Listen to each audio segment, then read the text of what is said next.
Very frequently, when I go on these stock market or dividend investing websites like Seeking Alpha, I keep seeing the same high-yielding real estate investment trust over and over again being recommended by analysts. This company, Alexandria Real Estate Equities, ticker ARE, is a REIT that's been getting non-stop love from contributors and content creators. One of Seeking Alpha's premium features includes a ranking system of what they consider to be the strongest buys in the market. And under the real estate sector, Alexandria has consistently ranked in the top 3 for probably the past 6 months at least. Look at some of these headlines, with most of them coming up with strong buy ratings. The true definition of a dividend bargain. Why Alexandria is one of the best REITs to buy today. Forget timing the bottom, buy the dip for long-term upside. And Alexandria offers 50% upside and a 5.5% dividend.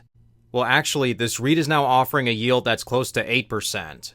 That's because despite all of this optimism, their stock is down 39% from a year ago. It's down over 50% in just the last 5 years, and it's down more than 2/3 since January of 2022. So why have all these people been recommending buying this stock hand over fist if it's done so terribly? Is there a good reason for its collapse in share price, and are they right in saying that now is the perfect time to buy this holding? Let's take a look at the information available to us and try and determine if it is worth considering, because I've gotten requests to look at this company over on our Patreon. So Alexandria Real Estate Equities, according to their website, was the first real estate company that's uniquely focused on the essential life science industry and the infrastructure needed to support its mission-critical work.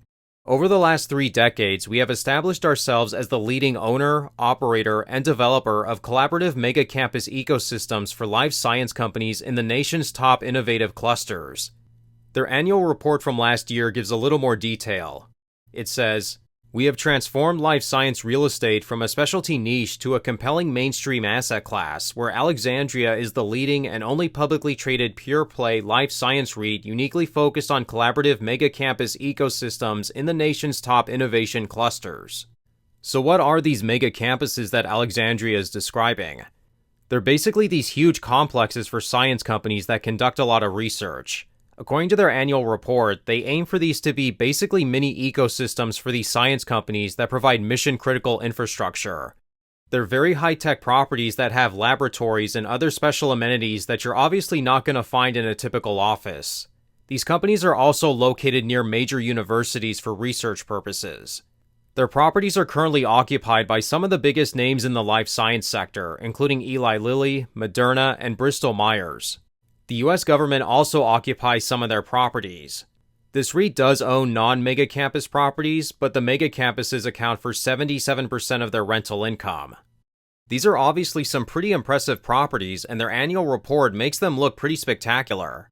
They're occupied by companies that are doing everything from developing new cures for diseases to conducting very serious research studies. These campuses are very big, and they come with some big pros, but also some big cons.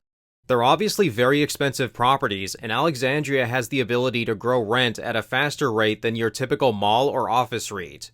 They can also usually lock tenants into much longer leases than a retail REIT. For example, Uber currently leases a property from this REIT, and they still have 57 years remaining on their lease. That's going to be key in predicting cash flow from these properties. These tenants are also very prestigious, and they have very high credit ratings, much higher than what a typical REIT could expect. But there are some big downsides when it comes to these campuses. The first is, many of these properties are custom-tailored for specific types of companies. If a tenant were to leave one of their campuses because they either found something better or they had to leave it for financial reasons, it could remain unoccupied for a very long time. This is going to be a pretty extreme example, but let's think about Apple's headquarters. This is basically a mega campus. Assuming that they didn't own the property and they were leasing it, if Apple were to relocate to a new location, how long do you think it would take them to find a different company to occupy this location? How many companies in the world are even large enough to occupy them? These mega campuses, once unoccupied, could remain unoccupied for a very long time.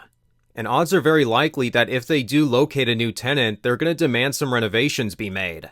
And think about a situation where Alexandria might want to sell one of their mega campuses to a different REIT or just another property owner. How long do you think it would take to find a buyer? But the two biggest threats to Alexandria right now are the Trump administration and high interest rates. Doge has been making a lot of budget cuts to government spending, and many of this REIT's tenants are either the US government themselves or they receive funding from the government. There's been a tremendous amount of concern that tenants could see their leases end early if funding goes dry. The other issue that's been around for a couple of years at this point is high interest rates. All REITs are negatively impacted by this as it becomes more expensive to borrow money and to acquire more properties. It's also more costly to make repairs, and it can turn new tenants away, and so on.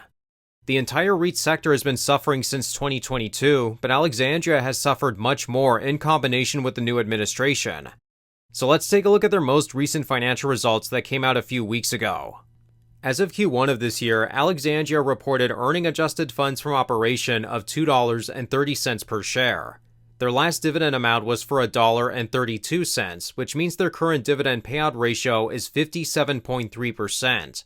This is a very comfortable payout ratio, and based off this metric alone, it doesn't appear that their dividend is in any kind of danger.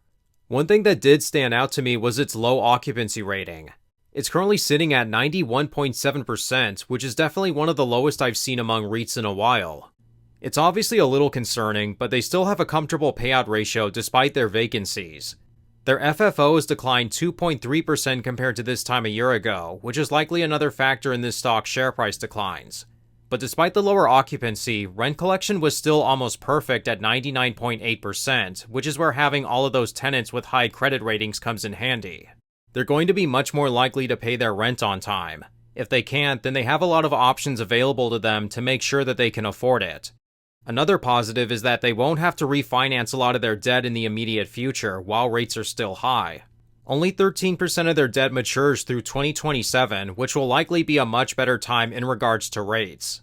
Looking at their dividend, they have a pretty robust history of consistent growth over the years. After suffering a dividend cut during the financial crisis, they've since grown it back to before 2008's level and much higher today. It's been increased 277% in the last 15 years, and we can see that oftentimes they were growing their dividends multiple times a year. On average, they were growing it at least twice a year for a long time, and sometimes 3 times in a year. But I noticed they did recently slow their growth down. Although they grew their dividend twice last year, in their most recent quarter, their increase was a third less than usual and the lowest increase in 11 years. An increase is an increase regardless, but the slowdown is likely driving some pessimism towards it. I do think it is interesting. They still have a very conservative payout ratio despite the low occupancy. I can't say I understand why they chose to slow their dividend growth down over this last year. They can easily afford to keep increasing it at its regular rate. But probably one of the most reassuring things to come out about Alexandria was in their latest earnings call from April 29th. Executive Chairman Joel Marcus touted their dividend as being one of the safest in the entire REIT sector, so that is really reassuring. After considering everything we've looked at, is this company a good buying opportunity? And to that I would say, yes, Alexandria is an appealing buy. However, I'm personally not rushing to buy it right now, and potentially not for a while until after we start getting good news about interest rate cuts or the potential for interest rate cuts. We just haven't seen the bottom when it comes to this stock's share price. If you had bought this stock when the analysts we looked at earlier in this video recommended it, you would be down massively since these articles were published. Still though, I would be willing to bet that this stock will do very well in the long term, especially when we see those rate cuts. But I would likely consider getting into this company when rates start going down, or if it appears likely we're going to see rates go down. But with that being said, that's going to wrap up today's video. If you'd like to connect and also see what's inside my own personal dividend portfolio, then feel free to check me out over on our Patreon, where you'll receive updates and be able to talk to me and other higher yielding dividend and income investors. But with that being said, thank you all so much for watching today's video, and until next time, take care.